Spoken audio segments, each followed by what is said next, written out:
नमस्कार, good morning दोस्तों। आज अपन पढ़ेंगे रेसे वाली फसलों के बारे में। आपको पता है दोस्तों, जैसे कि अपने खाद्यान्न, दलहन और तिलहन फसलें इंपॉर्टेंट हैं, वैसे ही क्या है, अपनी रेसे वाली फसलें भी इंपॉर्टेंट हैं। क्योंकि रेसा प्राप्त करने के लिए आपको पता है कि जूट या कपास की फसल का उत्पादन किया जाता है। रेसा मनुष्य के लिए इसलिए ज़रूरी है कि जितने भी कपड़े अपन पहन रहे हैं और भी कुछ फाइबर की जो चीज़ें हैं वो बनाने के लिए, रस्सी वगैरह बनाने के लिए रेसे का बहुतायत से उपयोग करते हैं अपन। और मानव जीवन में प्राथमिक आवश्यकता जैसे रोटी, कपड़ा और मकान, तो रोटी तो अपने को खाद्यान्न से प्राप्त हो रही है। दूसरी बात करते हैं अपनी की कपड़ा कहाँ से प्राप्त होगा अपने को? रेसे वाली फसलों से। तो रेसे वाली फसलों का जो राजा है उसके नाम से संबोधित किया जाता है कपास को। दोस्तों, कपास को क्यों किया जाता है? क्योंकि 75% रेसा केवल कपास से ही अपने को दोस्तों प्राप्त हो रहा है। तो इसी प्रकार में अपन सबसे पहली जो फसल पढ़ने वाले हैं वो पढ़ने वाले हैं आज कपास के बारे में, जिसको वाइट गोल्ड के नाम से भी जाना जाता है या सफ़ेद सोने के नाम से भी दोस्तों जाना जाता है। तो इस प्रकार से देखिए आप, कपास या कॉटन के नाम से इसको जाना जाता है। बॉटनिकल नेम है इसका गोसिपियम स्पीसीज के नाम से इसको संबोधित किया जाता है कि गोसिपियम स्पीसीज इसको कहा जाता है। वाइट गोल्ड मतलब सफ़ेद सोना कहा जाता है इसको, वाइट गोल्ड के नाम से भी जाना जाता है। दोस्तों, बात करें तो इसकी फैमिली की, जहाँ तक बात करें, फैमिली है दोस्तों इसकी मालवेसी। मतलब कौन से कुल से बिलोंग करती है ये? मालवेसी कुल से क्या करती है ये? संबंध रखती है दोस्तों। और दूसरी फसल कौन सी है जो मालवेसी कुल की है? दूसरी फसल है अपनी ओकरा या भिंडी जिसको कहते हैं, वो इसका कुल कौन सा है? मालवेसी है। अपने कोर्स में दो ही फसलें ऐसी हैं जिनका कुल क्या है? मालवेसी। एक तो कपास है और दूसरी अपनी क्या है? भिंडी, जिसको लेडी फिंगर के नाम से जाना जाता है। बात करें उत्पत्ति स्थान की, तो कुछ वैज्ञानिक इसका उत्पत्ति स्थान भारत देश मानते हैं तथा भारत के साथ साथ दक्षिणी अमेरिका भी मानते हैं। और दक्षिणी अमेरिका के साथ साथ कुछ वैज्ञानिकों ने इतना भी कह दिया कि इसका इजिप्ट या मिस्र भी क्या है? उत्पत्ति स्थान है। लेकिन दोस्तों अपने को क्या मान के चलना है? भारत मान के चलना है। उत्पादन की जहां तक बात करते हैं तो उत्पादन के अंदर प्रथम पोजीशन पे कौन है? भारत है। मतलब क्षेत्रफल में भी कौन है? भारत है। लेकिन कुछ पिछले गत वर्षों से, मतलब 2020-21 से जो चाइना है ये फर्स्ट नंबर पे आ चुका है और उसके बाद में कौन है? भारत है। और तीसरे नंबर पे किसका स्थान है? यूएसए का है, संयुक्त राज्य अमेरिका का स्थान है। दोस्तों, कपास में रेशा उत्पादन के साथ साथ तेल भी उत्पादन किया जाता है। कपास के अंदर 15 से 25% तेल की मात्रा पाई जाती है। मतलब तेल की मात्रा 15 से 25% इसके बीजों में पाई जाती है।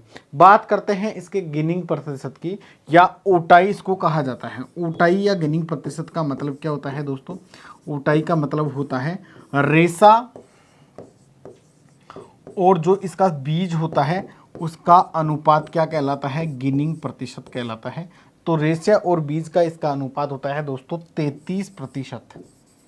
ये याद रखने लायक क्वेश्चन है, काफ़ी बार पूछा है कि कपास की गिनिंग प्रतिशतता कितनी है? कितनी है? ऊटाई प्रतिशतता 33% है। दोस्तों, नेक्स्ट अपन बात करते हैं कि कॉटन सीड या सीड कॉटन किसे कहते हैं। देखो, सीड कॉटन और कॉटन सीड, आपको लग रहा है कि नाम में इधर उधर किया है थोड़ा बहुत, ये डिफरेंस नहीं दोस्तों।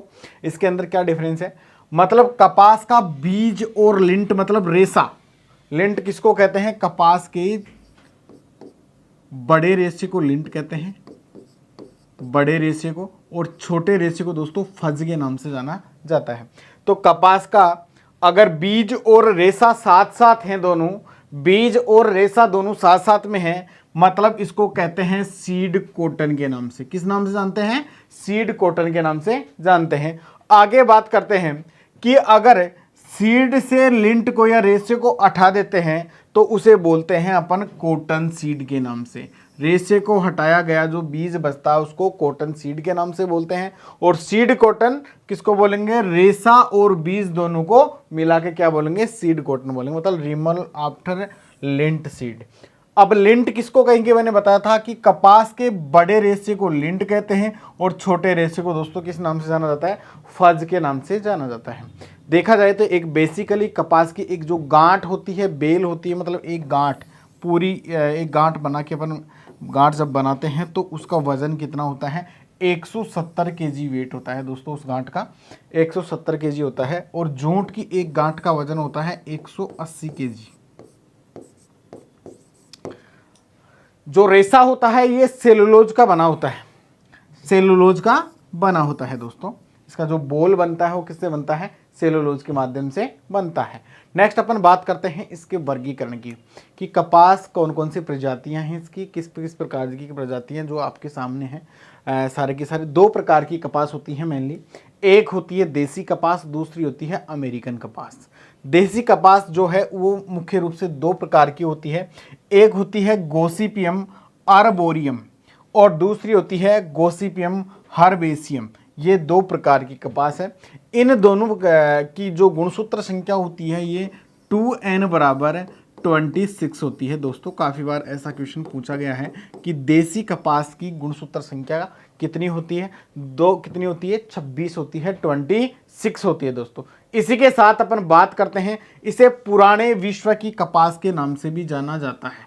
किस नाम से जाना जाता है, पुराने विश्व की कपास के नाम से भी जाना जाता है कपास को, देसी वाली जो कपास होती है। बात करते हैं अपन अमेरिकन कपास की। तो अमेरिकन कपास की दो प्रजातियां हैं दोस्तों। दोनों प्रजातियों में पहली है गोसिपियम हिरसुटम और दूसरी है गोसिपियम बारबेंडिस। गोसिपियम हिरसुटम और गोसिपियम बारबेंडिस, इन दोनों की गुणसूत्र संख्या 2n बराबर दोस्तों 52 होती है। इनमें 52 क्रोमोसोम नंबर पाया जाता है। ये क्वेश्चन एक बार जेट के एग्जाम में भी और सुपरवाइजर राजस्थान एग्रीकल्चर सुपरवाइजर के एग्जाम में भी पूछा हुआ है। जो गोसिपियम बारबेंडिस कपास है अमेरिकन कपास की प्रजाति, इसे इजिप्टियन कपास या मिस्र की कपास के नाम से दोस्तों जाना जाता है। तो इस प्रकार से कपास की कितनी प्रजातियां हो गई अपने पास, 4। 2 तो हो गई देसी कपास की और 2 हो गई कौन सी की, अमेरिकन कपास की दोस्तों। नेक्स्ट अपन बात करते हैं जलवायु की। जहां तक ये उष्ण जलवायु का पौधा है। कौन सी जलवायु का पौधा है, उष्ण मतलब ट्रॉपिकल जलवायु का क्या है दोस्तों, ये पौधा है। ट्रॉपिकल क्लाइमेट इसके लिए क्या है, सुटेबल करता है। लगभग इसको अप्रैल और मई में उगाते हैं दोस्तों। अप्रैल और मई क्या है, इसकी बुआई का समय रहता है, मतलब वर्षा ऋतु से पहले ही क्या कर देते हैं अपन, इनको उगा देते हैं। इसके उगने के लिए जो अंकुरण के लिए जो तापमान चाहिए दोस्तों, वो चाहिए 16 डिग्री सेंटीग्रेड तापमान। 16 डिग्री सेंटीग्रेड तापमान इसके अंकुरण के लिए क्या होता है, बेस्ट तापमान होता है। बात करते हैं ग्रोथ और डेवलपमेंट, मतलब वृद्धि और विकास के लिए अगर जो तापमान चाहिए वो है 21 डिग्री सेंटीग्रेड से लेकर 27 डिग्री सेंटीग्रेड का तापमान इसके वृद्धि और विकास के लिए क्या है दोस्तों, सहायक है। आगे अपन बात करते हैं इसके पकने के लिए तापमान कितना चाहिए दोस्तों। पकने के लिए इसको 27 से 32 डिग्री सेंटीग्रेड तापमान की आवश्यकता चाहिए। साथ साथ में जब रेशा मतलब बोल जिसको बोलते हैं, जिसमें रेशा पैदा होता है, तो उस समय जब खुलता है बोल, तो उसके समय वातावरण बिल्कुल साफ सुथरा होना चाहिए। किसी प्रकार की बरसात की वगैरह की संभावना उस समय नहीं रहनी चाहिए। ऐसे वातावरण इसके लिए सूटेबल है। और इसके साथ साथ में इसको 120 से 150 सेंटीमीटर वार्षिक वर्षा की दोस्तों जरूरत रहती है। तो इस प्रकार की जलवायु में कपास आसानी से सर्वाइव कर जाता है दोस्तों। नेक्स्ट बात करते हैं मृदा एवं खेत की तैयारी की। तो जैसा आपके सामने इमेज के माध्यम से शो किया जा रहा है, काले रंग की मृदा जिसको क्ले सोइल के नाम से जाना जाता है, इसके लिए जलोढ़ मृदा दोस्तों क्या है, उपयुक्त है। जिस मृदा का पीएच मान 5.5 से 8.5 होना जरूरी है, ये इस पीएच के लिए क्या है, सूटेबल है। साथ साथ में क्ले सोइल या काली मृदा इसके लिए क्या है दोस्तों, आवश्यक है। काली जो चिकनी मृदा है वो इसके लिए काफ़ी सूटेबल है, जिसको जलोढ़ मृदा के नाम से दोस्तों जानते हैं। ये क्वेश्चन भी काफ़ी पूछा गया है, क्योंकि और क्रॉपों के लिए मृदा बलुई दोमट ज़्यादातर आवश्यकता थी, लेकिन इस फसल के लिए बिल्कुल काली मृदा क्या है अपन जरूर लेंगे, क्योंकि काली मृदा ही इसके लिए क्या है, सूटेबल है दोस्तों, जिसका पीएच मान 5.5 से 8.5 होना जरूरी है। नेक्स्ट अपन बात करते हैं उन्नत किस्मों की। उन्नत किस्मों में सबसे पहले बात करते हैं देसी जो किस्में हैं उनकी। तो देसी किस्मों में है दोस्तों Digvijay, RG8, RG18, G1, Girnar, Pratap कपी 1। ये क्या है, इसकी देसी किस्में हैं। अमेरिकन किस्मों की जहां तक बात करें, बीकानेर नरमा बहुत बार पूछा है, किसकी किस्म है, कपास की।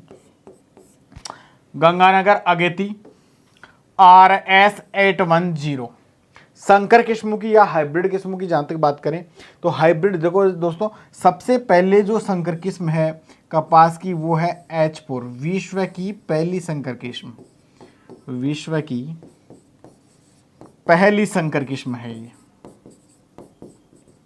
हाइब्रिड है।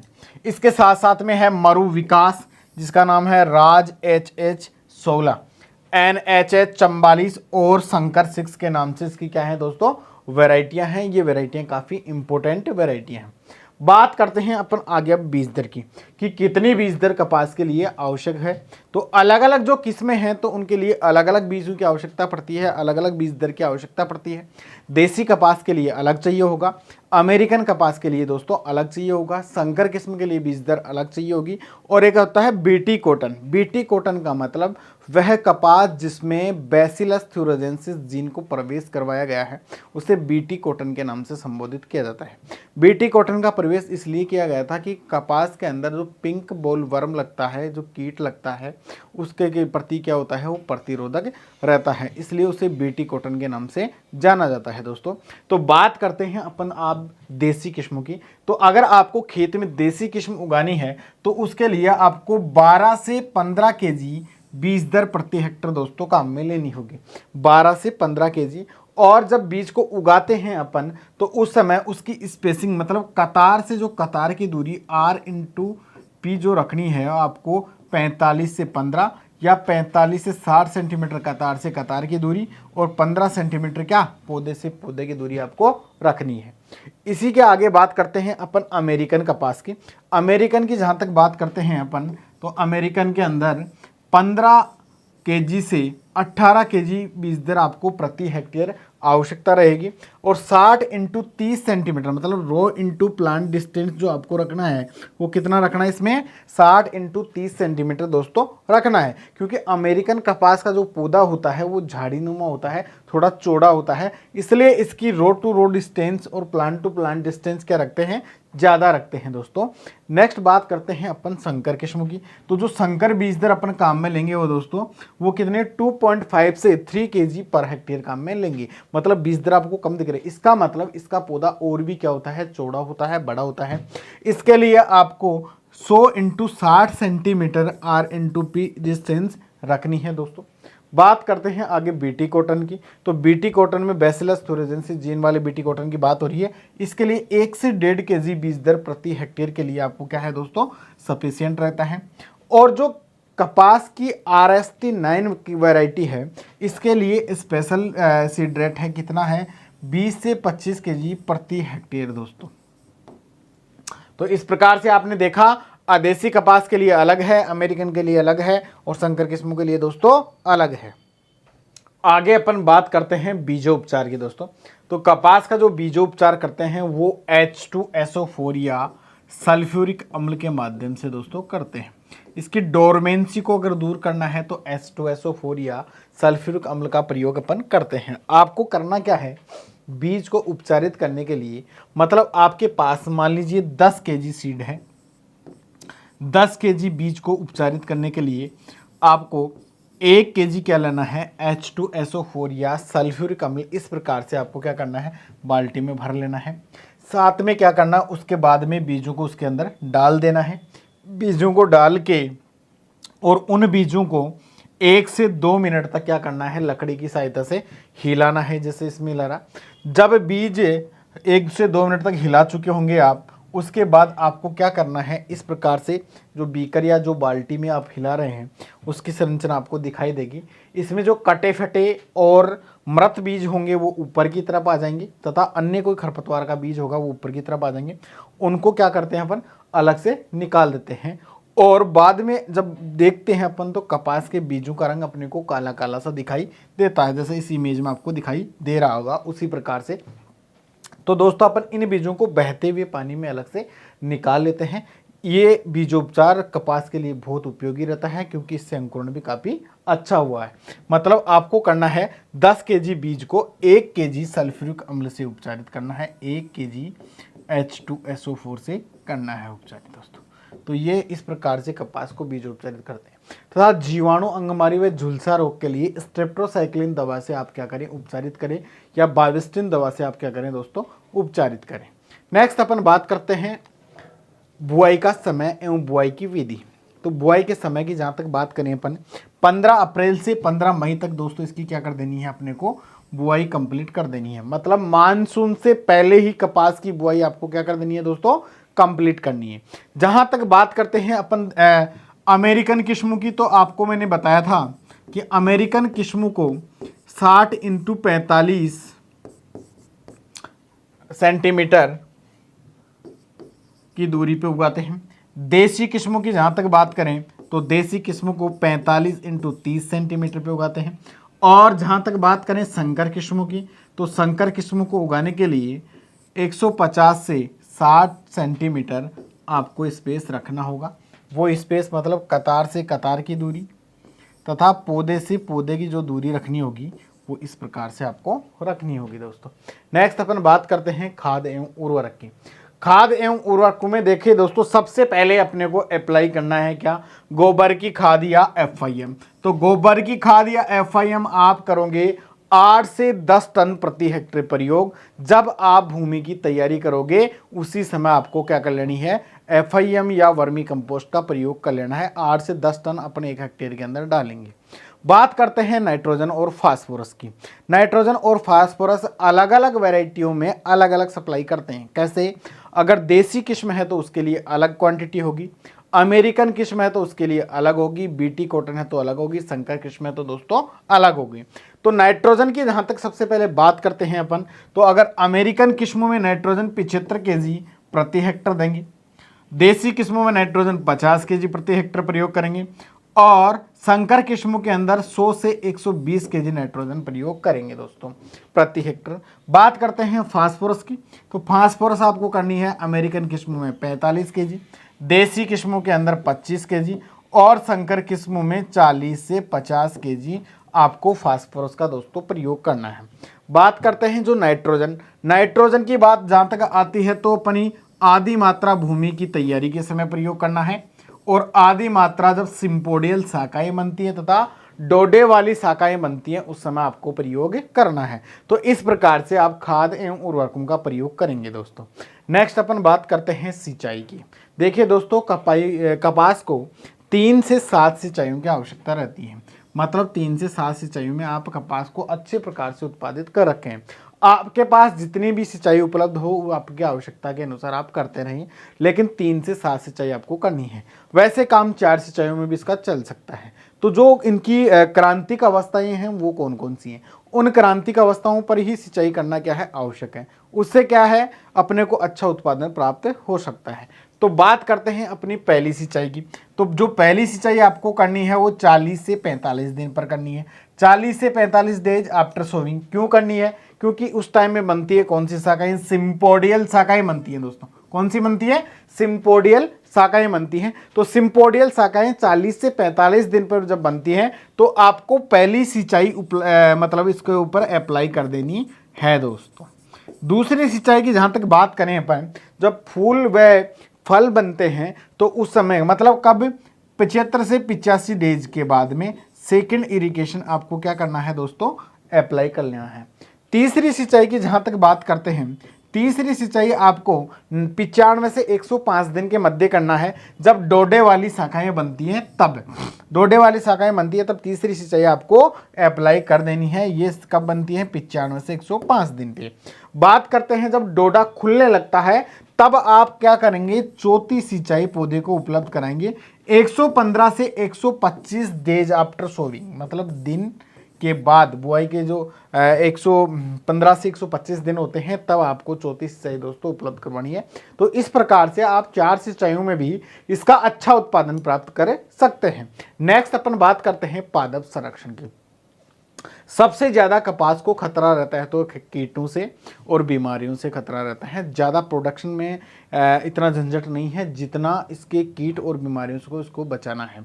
तो इसमें पहले बात करते हैं, इसके दैहिक विकार लग जाते हैं, कुछ फिजियोलॉजिकल डिसऑर्डर लग जाए। देखिए दोस्तों, जो कीट और बीमारियां हैं उनसे कुछ अलग हटके हैं फिजियोलॉजिकल डिसऑर्डर, दैहिक विकार। मतलब पौधे में किसी ना किसी पोषक तत्व के माध्यम से, ये कमी से या अधिकता से उसकी फिजिकल दशा या भौतिक दशा क्या हो जाती है, खराब हो जाती है दोस्तों।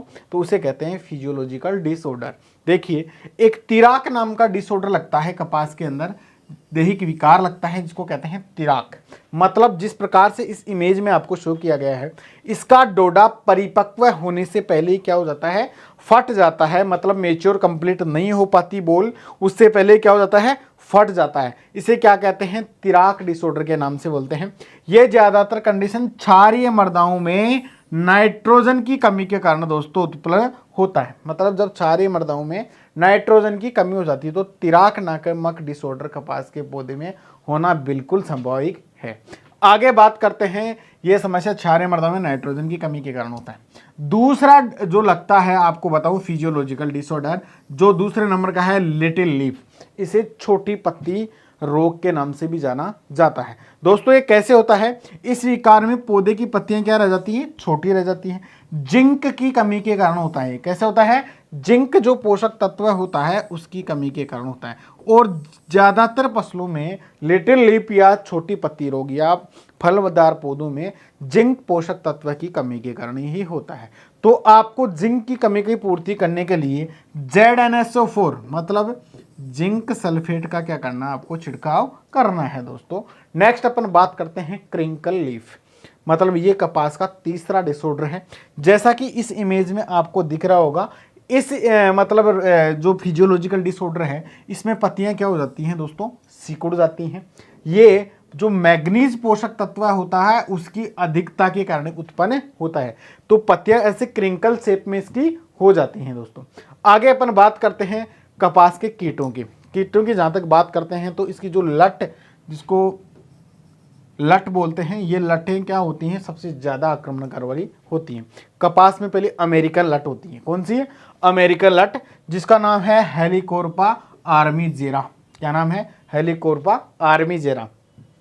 जिस प्रकार से ये कपास का बोल आपको दिख रहा है, कपास की इसको गांठ के नाम से जानते हैं। इस गांठ में देखिए आपने छेद करके कपास में और ये लट अंदर तक घुस जाता है। ये जो लट वाली संरचना दिख रही है, और इसको क्या कर देता है, खराब कर देता है। इसे क्या कहते हैं अपन, अमेरिकन लट कहते हैं। इसका ज़्यादा आक्रमण नमी वाली अवस्था में अधिक होता है दोस्तों। दूसरी बात करते हैं गुलाबी सुंडी की।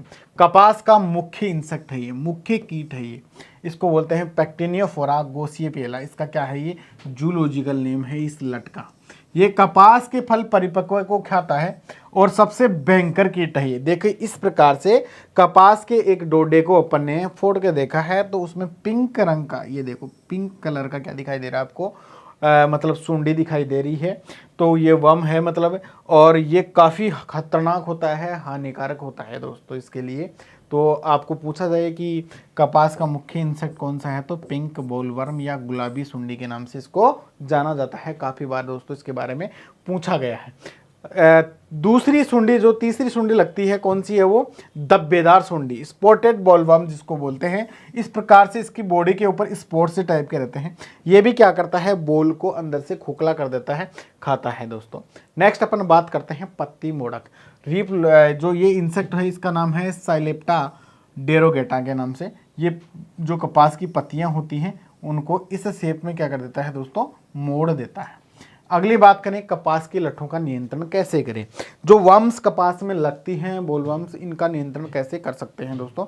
तो पहला नियंत्रण के लिए आपको बीटी कॉटन की किस्में उगाएं आप।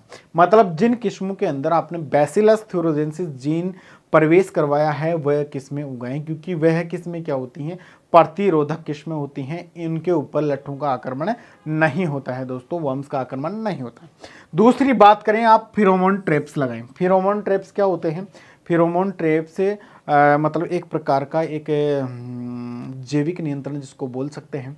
इसमें क्या होता है, खेत के अंदर शाम के समय ट्रैप्स लगाए जाते हैं जो क्या करते हैं, नर कीटों को अपनी ओर आकर्षित करते हैं, क्योंकि उनमें मादा हार्मोन्स लगे होते हैं और उसमें आकर वो उस प्रपंच के अंदर क्या हो जाते हैं, फंस जाते हैं दोस्तों नर कीट, जिससे क्या उनकी कीटों की वृद्धि नहीं हो पाती है, क्योंकि नर तो मर जाते हैं, मादा अकेला वृद्धि कर नहीं सकता। तो इस प्रकार से आपको क्या करना है, फेरोमोन ट्रैप्स लगाना है। एक न्यूक्लियर पॉलीवैक्सीन जिसका आपको क्या करना है 250 से 500 लीटर प्रति हेक्टेयर का क्या करना है प्रयोग करना है। डाईमेथोएट का स्प्रे करें आप।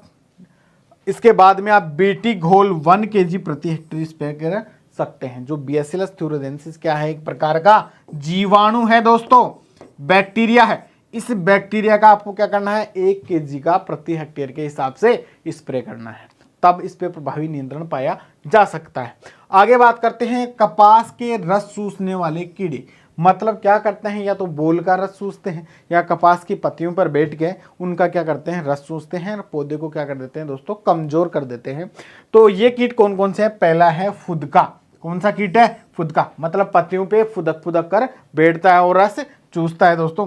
दूसरी कौन सी है, सफेद मक्खी, वेमेसिया टेबेसाई, ये भी क्या करती है रस चूसती है। रेड कॉटन बग, लाल कलर का क्या होता है कीड़ा होता है दोस्तों, ये भी क्या करता है, रेड कॉटन बग रुई को क्या करता है उटाई के समय करने पर लाल रंग पैदा कर देता है। देखा होगा आपने रुई में धागे कई बार रेड रेड कलर के से हो जाते हैं अंदर की तरफ, तो उसमें क्या इसका मतलब रेड कॉटन बग का आक्रमण हुआ है। ये भंडारण के समय भी हो सकता है और पौधे की जब बोल लगा होता है उस समय भी हो सकता है। रुई में रेड कलर का रेसे से रेसे हो जाते हैं, उसे रेड कॉटन बग का क्या हो गया इसमें अटैक हो गया दोस्तों। तो इस प्रकार से आप समझ सकते हैं। रस चूसने वाले कीटों का नियंत्रण कैसे करें। देखिए इन कीटों का नियंत्रण के लिए आपको एमिडाक्लोरोपिड 200 ml प्रति हेक्टेयर का छिड़काव करना चाहिए। दूसरा क्या करना चाहिए आपको, जो डाईमेथोएट दवा होती है उसका 1 लीटर प्रति हेक्टेयर का क्या करिए आप स्प्रे करें। जैविक नियंत्रण करना है आपको तो क्या करना है, क्राइसोप्ला कोर्निया जो परभक्षी कीट होता है इसका प्रयोग करें, क्योंकि ये कीट क्या करता है अन्य कीटों को खा जाता है, उनका भक्षण कर लेता है। आगे अपन दोस्तों बात करते हैं रोगों की, कि कपास के कीट तो बहुत प्रभावी अपने को लगे और उन कीटों का नियंत्रण कैसे कर सकते हैं। दैहिक विकार अपन ने पढ़ लिए। बात करेंगे अब किसकी, रोगों की। तो इसमें पहला लगता है जीवाणु अंगमारी या झुलसा, मतलब बैक्टीरियल ब्लाइट। ये बैक्टीरिया के माध्यम से होता है। कौन सा बैक्टीरिया करता है इसको उत्पन्न, जैंथोमोनास एक्जेनोपोडिस वैरायटी मालवीरी सेरम। ये क्या करता है, जीवाणु अंगमारी रोग कपास में पैदा करता है। इस प्रकार से जो इमेज में आपको दिख रहा होगा पत्तियों की संरचना हो जाती है दोस्तों, पत्तियां लास्ट में क्या हो जाती हैं, सूख जाती हैं। इस रोग का क्या करता है, देखो ये कपास का प्रमुख जीवाणु जनित रोग है। इसमें कपास की कोणित पत्तियां धब्बेदार या काली भुजाओं वाली रोग भी इसको कहते हैं। रोग तो हम करनी है इसकी दोस्तों, तो इसको क्या करें, स्ट्रेप्टोसाइक्लिन जो दवा है वो 0.1 ग्राम प्रति लीटर पानी में घोलें आप, या कॉपर ऑक्सीक्लोराइड 3 ग्राम प्रति लीटर पानी में घोलकर इसका क्या कर सकते हैं, छिड़काव करके इस रोग से बचा जा सकता है। आगे अपन बात करते हैं दूसरा रोग है कपास का मलानी या उकठा, जिसको विल्ट के नाम से दोस्तों जाना जाता है। किस नाम से जाना जाता है, विल्ट के नाम से। ये फ्यूजेरियम स्पीसीज होती है, फ्यूजेरियम स्पीसीज होती है, उनके द्वारा होता है दोस्तों मलानी रोग। तो इस प्रकार से कपास का पौधा सूख जाता है, ऊपर से सूखता सूखता नीचे की तरफ चला जाता है इस विल्ट के अंदर। जैसे चने में भी आपने विल्ट पढ़ा होगा, उसी प्रकार का विल्ट इसके अंदर होता है। तो दोस्तों ये थे कपास के मुख्य रोग। आगे बात करते हैं अपन इस रोग में। देखो क्या होता है, ये रोग काली मृदाओं में ज्यादा उग्र रूप से होता है, और कपास को अपन उगाते भी काली मृदाओं में है, तो होना ही है, तो इसी बात है। रोगी पौधे की जड़ों के जाइलम वाहिकाओं में फफूंद की अत्यधिक वृद्धि होने से अवरुद्ध हो जाती है, जिससे खेत में पर्याप्त नमी होने पर भी पौधा मुरझा हुआ दिखाई देता है। देखो क्या होता है इसमें, जो जाइलम वाहिका होती है उसमें क्या होती है, फफूंद आक्रमण कर देती है, जिससे वो क्या जल भूमि में होते हुए भी अवशोषण पौधा नहीं कर पाता, क्योंकि फफूंद उसको क्या कर देता है, फंगस रोक देता है, उससे पौधा क्या हो जाता है, सूख जाता है। इसके लिए क्या करें आप, 0.2% मैंकोजेब नामक दवा का क्या करें दोस्तों, छिड़काव कर सकते हैं। आगे बात करें कपास की ओटाई की। ओटाई की जहाँ तक अपन बात करें, ओटाई किसे कहते हैं, मतलब कपास से रेशे को अलग करना क्या कहलाता है, ओटाई कहलाता है। मतलब बीज से उसके रेशे को अलग करना क्या कहलाता है, ओटाई या गिनिंग के नाम से दोस्तों जाना जाता है। जैसा कि मैंने बताया था कि ओटाई या गिनिंग कपास की कितनी होती है, 33% पाई जाती है। नाम बात करें आगे, नेफिनेस। नेफिनेस क्या होता है, कपास की रेशे की मोटाई नापने को क्या कहते हैं, नेफिनेस कहते हैं। आगे गोसीपोल। गोसीपोल क्या होता है, इसमें एक विषैला तत्व पाया जाता है कपास में, जो बिनोले में पाया जाता है ये पशु के लिए क्या होता है, हानिकारक। बिनोला मतलब पशु जो काकड़ा खिलाते हैं उसे क्या बोलते हैं, बिनोले। और ये गोसीपोल उसी में पाया जाता है जो पशु के लिए क्या होता है दोस्तों, ये हानिकारक होता है। तो 3 चीज इसके बारे में देखिए। आप आगे देखते हैं उपज की, जहां तक बात करें तो अगर आप देसी किस्म उगा रहे हैं खेत में तो आपको 10 से 15 क्विंटल प्रति हेक्टेयर उत्पादन आपको दोस्तों प्राप्त होगा देसी किस्मों का। अगर आपने किस्में संकर उगाई हैं तो आपको 13 से 18 क्विंटल उत्पादन प्रति हेक्टेयर आपको प्राप्त होना है। और अगर बीटी कॉटन उगाई है आपने तो आपको 15 से 20 क्विंटल उत्पादन प्रति हेक्टेयर दोस्तों प्राप्त होगा। तो इस प्रकार से अपन ने कपास की फसल पढ़ी है। उम्मीद करता हूँ ये फसल काफ़ी अच्छे से समझ में आई होगी आप लोगों को। और नेक्स्ट फसल अपन पढ़ते जाएंगे, जिसके बारे में जैसे कि जूट के बारे में अपन पढ़ेंगे और आपके सनई के बारे में अपन पढ़ेंगे दोस्तों।